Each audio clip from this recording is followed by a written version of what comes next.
Hi, welcome to Wednesday Wisdom. My name is Sera Doğramacı. I'm Ice Hockey Australia's goaltender development manager, and today with me we have Anthony Kimlin, who should be a familiar face, but for those that don't know, he is a goalie for the Sydney Bears in the AIHL and for the Australian senior men's team. Welcome, Kimmer. Thanks. Yeah, Kimmo goes well. That's Just a bit of everything, right? Does anyone actually call you Anthony? No, I'm sure like some of the imports don't know my first name, but usually, so that's pretty normal, I think, across most teams. Right? Your mom when you get in trouble, that sort of thing. No, she's probably the only one. She's got her own kind of names. I'm sure she yells at me, but yeah. It's when the middle names get rolled into it, then you know you're in trouble. Yeah, speaking of another. All right, let's take it back to the beginning. How did your hockey career start, and why did you become a goalie? I think like everyone, you get thrown into those learn to skate kind of sessions, and I noticed a poster for one of those at my local inline rink, because that's all my hometown had, which was Bundamba Skateaway in Ipswich, Queensland, which is like 45 minutes west of Brisbane, which is an awesome place to grow up. And like my mum straight away was like, you need to be playing sports, wanted me to be active from the start. Whatever it is, just pick something. I don't think she anticipated like inline or ice hockey. Where would she have gotten that from? Did she have any sort of skating background, or? No, we just literally saw a poster advertising it at a local rink, at the like local inline rink. For like at a general session that we were at. So that was it. And I got the idea and I said, well, I'm going to do that. Like instead, I don't want to play AFL. So how old were you? 6. Nice. Or 6 or 7 when I was like, when she was trying to push me into some sort of sport. Like I tried Auskick and I was like, no, that's not for me. So I'm going to jump over to try that. And then they gave me the old bike helmet and a kind of plastic stick, and you put on like the inline skates and give it a try. And that was it. And then, after playing some like house leagues and stuff, saw the goalie one day and was like, that'll be me. I'll do that. I like that. Looks pretty cool. I think I saw like a younger female goalie named Sam. She made this like nice glove save as I was leaving the rink. And I was like, that was really cool. I want to try that. Ah, okay. Yeah, she was like in the age group above me. So I was like, yeah, that's really cool. I want to do that. And they gave me some rental equipment, and then it was inline hockey from ages of 7 till 12 or something, and then like 13 finally started to play ice hockey as a goalie. So was that how did that happen? Was it because you knew there were ice rinks in Brisbane, so you were traveling for that? Yeah, I think it's the same in most states where a lot of inline players and ice players, that they kind of merge and do both, right? So I mean, guys around my age is like Wahib Dodge was like obviously a big inline player, and Jamie Burke. We played on like under 12 Australian teams together and stuff. So it doesn't really matter what state you're from. Ice and inline kind of merge together. So like, I actually played ice in Ginsberg for Queensland as a defenseman. I was playing kind of ice as more fun and treating inline as my like goaltending seriousness. So then I kind of gave that up and played goalie for everything. And then... So what age did you make the full transition? 12 and a half. So it's pretty late for us. Yeah, okay. I guess I'd had a lot of coaching and played a lot of state tournaments there was a Australian Inline Hockey Association back then, which was different to now, but it was like we were going overseas and doing the World Inline Challenges and stuff. And so playing a lot of goalie and doing that, but ice hockey feels weird calling it ice hockey, not just hockey.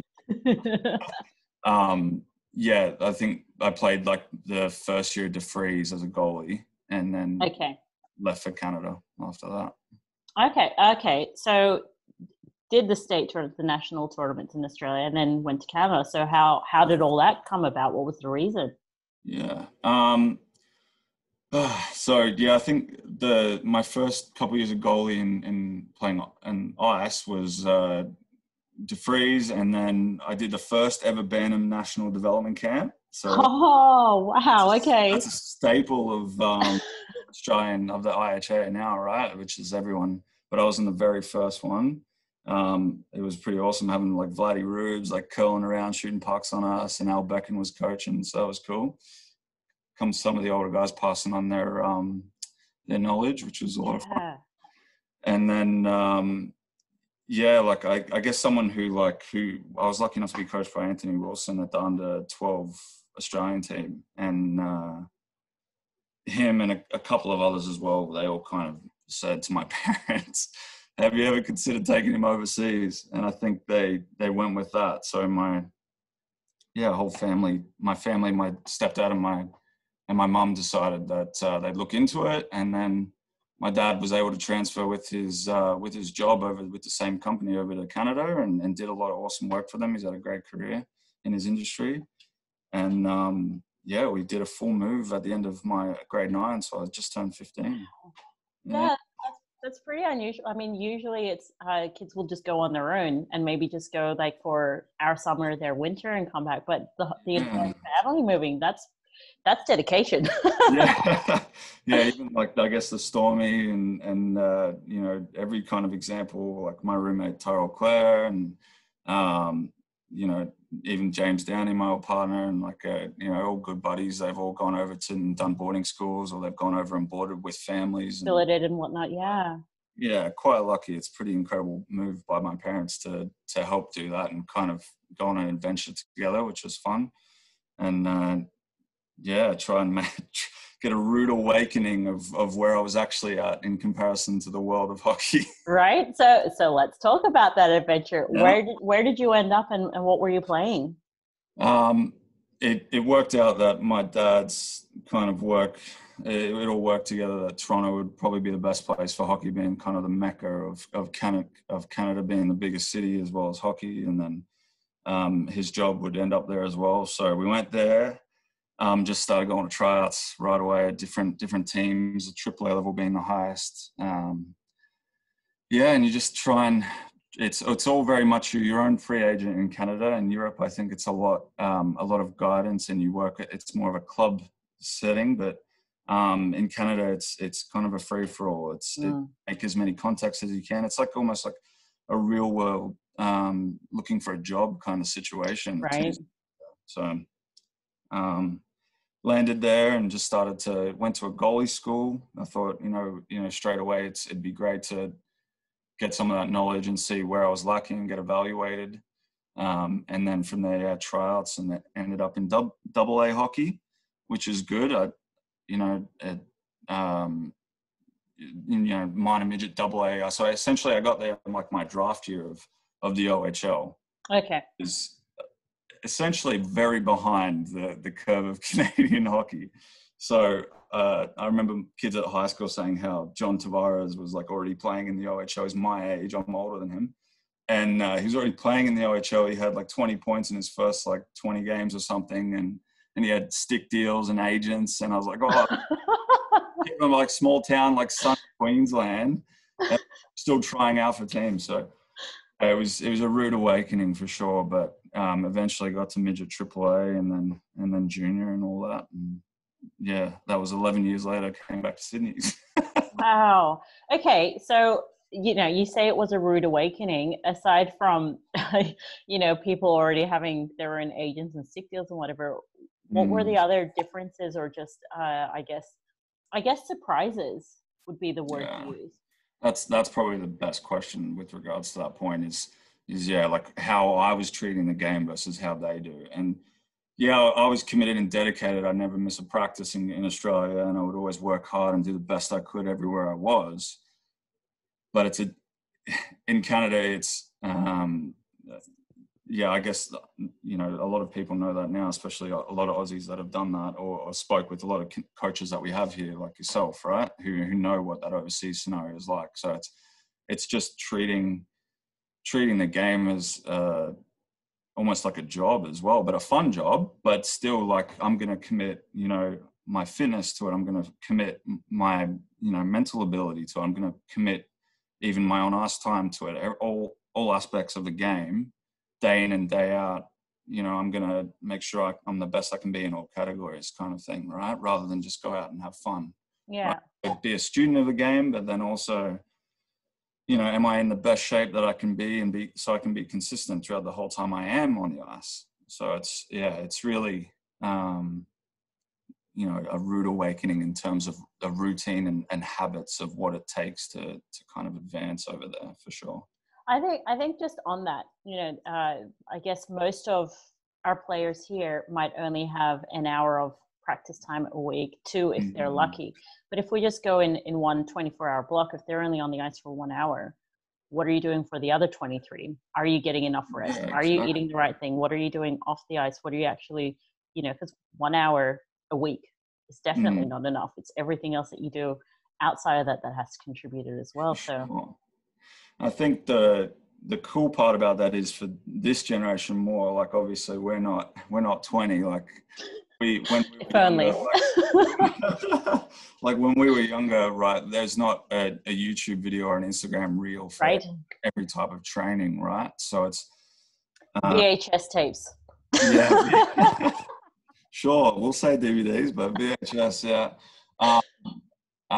yeah. So I mean, I think I can't remember the exact source, but people should check it out. It's like, I think Thatcher Demko is from like a smaller town in more of a sunny state. I can't remember, but there's certain examples of guys like even Austin Matthews as a player, right? Like these guys do have access to kind of high level hockey on AAA travel teams growing up, but at the same time, they do have to use other resources to, you know, attain the same knowledge as what a kid who's grown up amongst the best coaching in the AAA system of Toronto, right?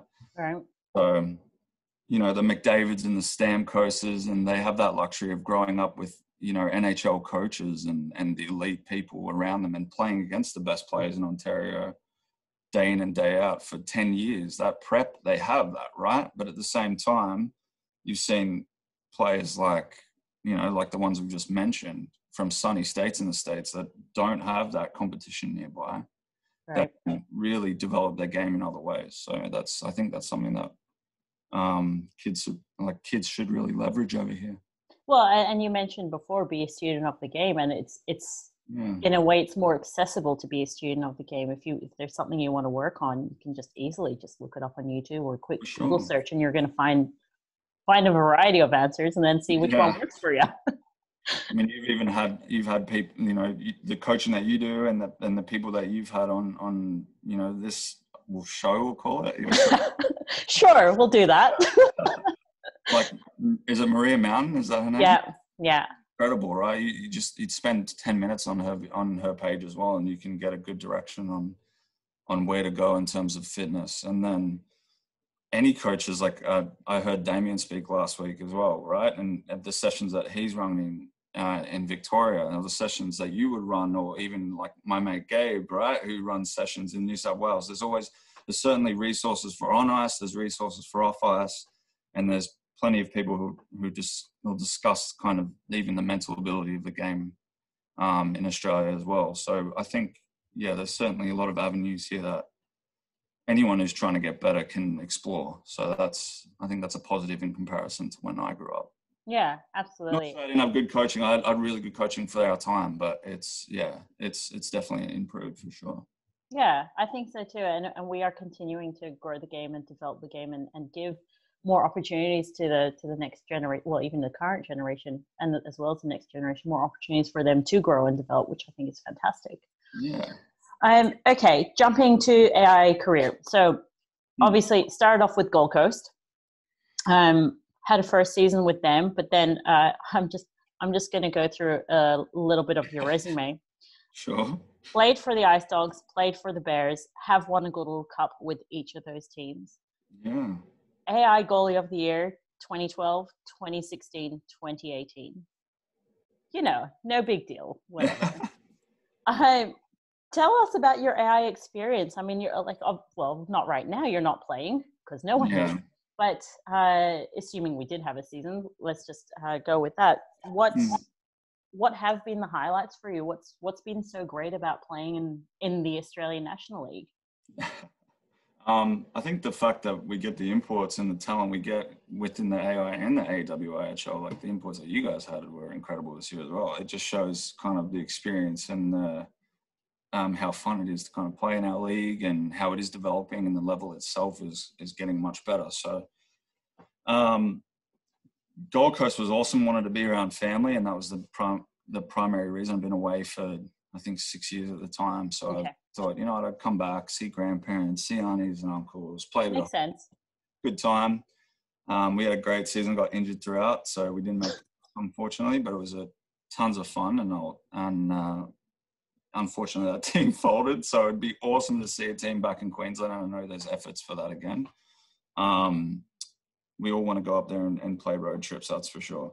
And then, throughout, coming to Sydney was life-changing in 2013. The experiences and the times we had on the Ice Dogs were kind of like incredible. I know some of my best teammates might want to hear that, but, trying to be impartial here, it was the people I met, then the experiences and the way they treated me was incredible.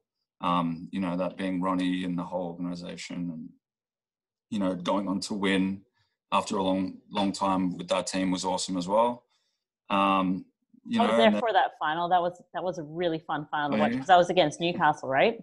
Yeah, it was kind of shocking because we'd had like really tight games against them all year, and even the goaltending battle, like Olivier Martin, as you know, let's just say, like, although he's from Canada originally, if you want to talk about student of the game, like how well he developed his ability within Australia.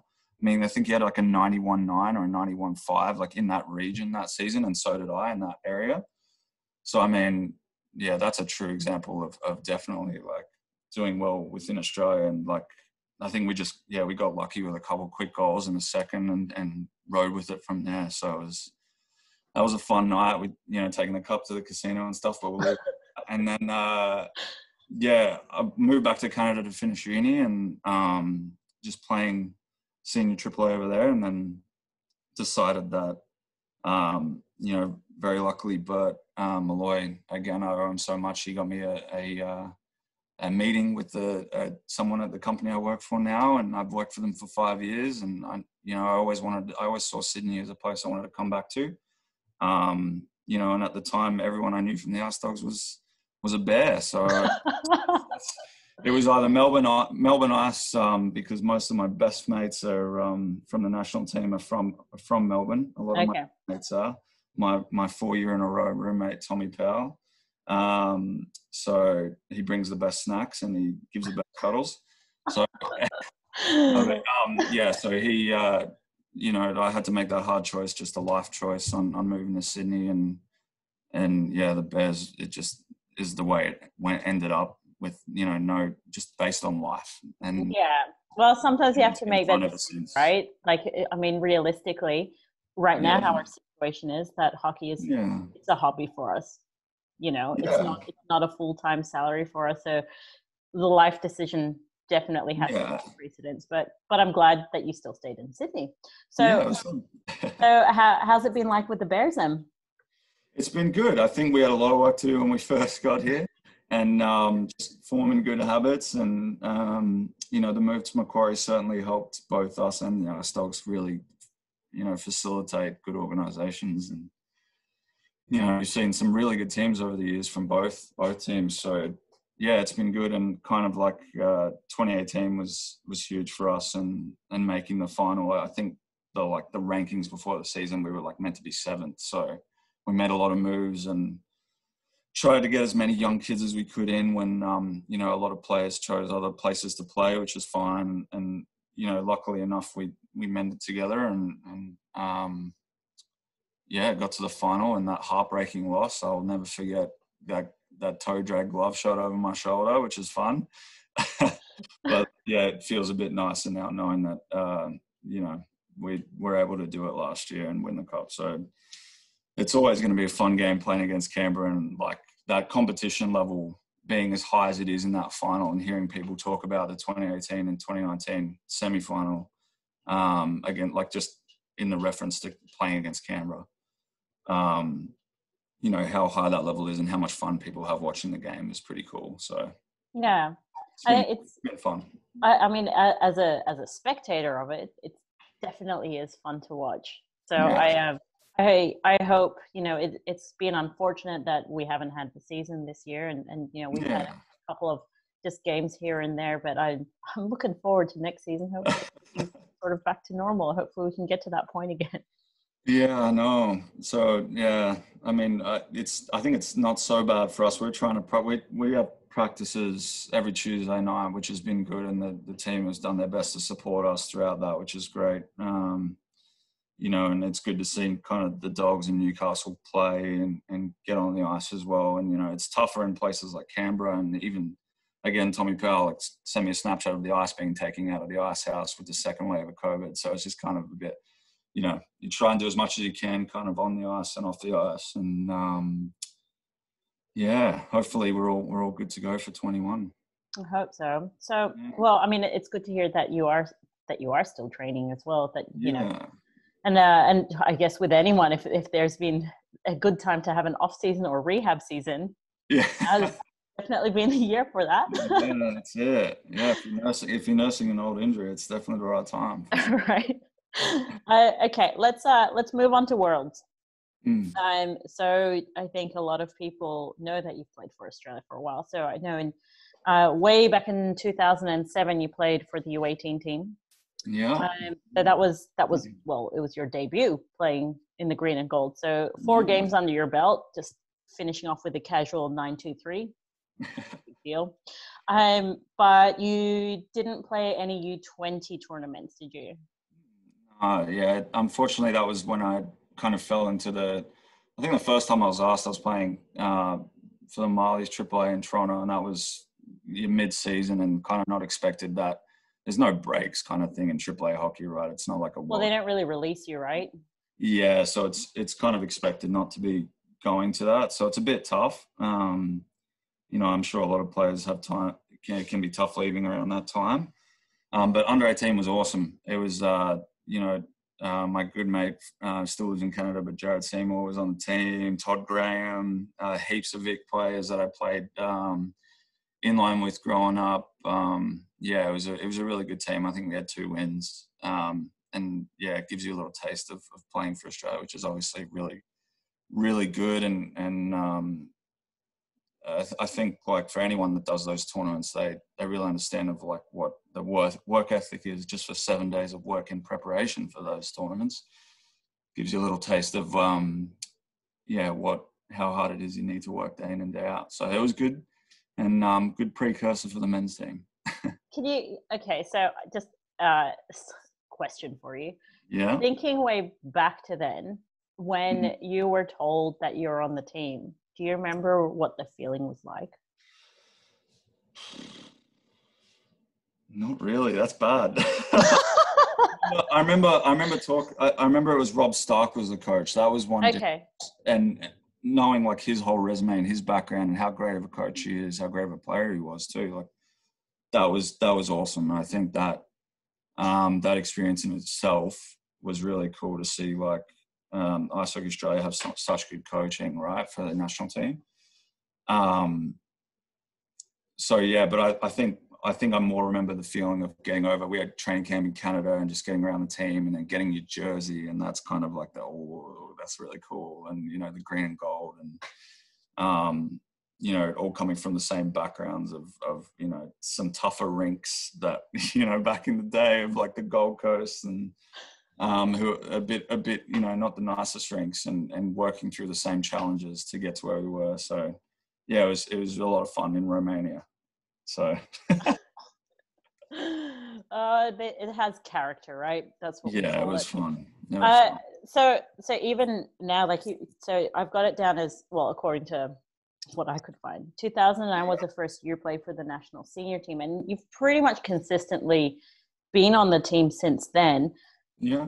From the first time that you wore the jersey to now, do you still get the same, I guess, is it butterflies? Is it still the same feeling every time you get to put that jersey on?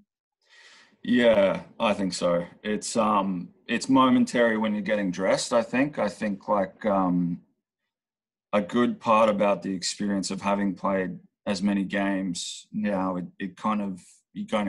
your brain kind of turns into that work mode right away.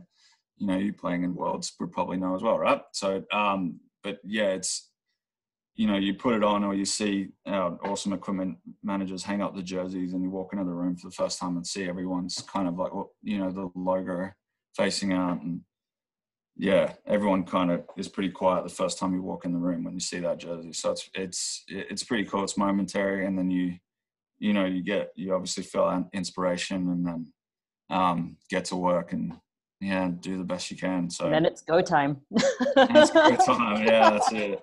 I think, the first time was an exhibition game in 2009, kind of more of a casual game, but I was third goalie for the Div 1 campaign that they went to Lithuania with Matt Ezzy and Stu Denman, and that was an awesome experience because the coach was like Steve McKenna, right, and former NHL player. So, that was when Vladdy and Vladan Stransky and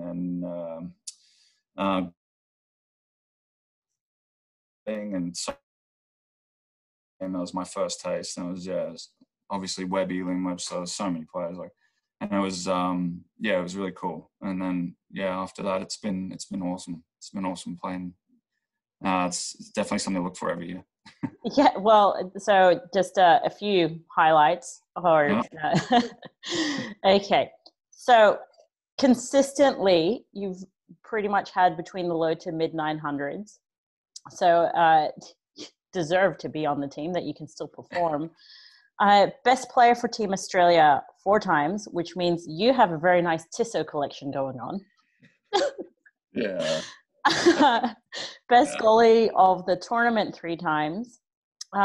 Gold in 2016. Yeah. What for you, has there been a particular standout moment? There's been a couple of silvers in there as well. So coming away with a few awards is nice. Has there been anything else that's kind of been a highlight or standout for you? Yeah, it's been an interesting journey too, right? Because in the middle of that, we had a division realignment as well. Back in the right before, I think it was 2012 was the last year that divisions were not directly ranked, right? They were kind of split, but the Division 2 level was split. So yeah, it's been interesting. I think, where do you start? First of all, those watches, like it's hard to imagine how that's happened, because like 2018, like Matt Armstrong coming onto the team was like incredible to watch. Just along the way, like the amount of efforts of players, it's very not kind of the coaches to do that, but I think the goalies obviously stand out, right? So that's, you do your best and you want to obviously make a contribution, but some of the efforts of like players throughout these tournaments has been incredible. But I think Division 1 in Poland, after the Melbourne win, I wasn't able to, I wasn't part of that team, and they were incredible, and the goaltenders were incredible in that team. Unfortunately, I played a lot of that tournament, and that was really fun. It was Division 1. It was my first taste and only taste, unfortunately, of Division 1 Pool B, and that was really cool. And I think the best and worst part of it was losing by 1 goal in 1 game. So we only missed relegation by 1 goal. And for some of the players who'd worked so hard to get there, that was tough. But it was still a great experience. And then I think like we did get relegated 1 year, and then bouncing back from that, and the journey since then in the tougher divisions has been awesome. So like the silver medals under Brad Vigon were awesome. He's done so well with the national team. We've come so close many years, even last year, obviously, like if we would have beat Belgium, who was a team that we always usually beat, we wouldn't have even needed to play the 5th game. So there's been some tough, close calls in the Division 2A kind of setting for us. But in general, it's been a blast so far, and I hope to continue to contribute and be a part of that goaltending tandem as we go forward. So Yeah. Yeah. Well, I hope you do stick around for a while longer. Yeah. What does the future look like for you? I mean, you're so far away from retirement, so we don't even need to talk about that. No, I think like staying fit and keeping playing. And, I think in 2017 was my last kind of, well, knock on wood, but last little tweak, which didn't last too long, but took a really better focus on the off ice part of the game and really strengthened kind of the lower body and core, and that's kept me going pretty well on the ice, especially World Championships when it's a bit more demanding, right? Every day, kind of 2-a-days, and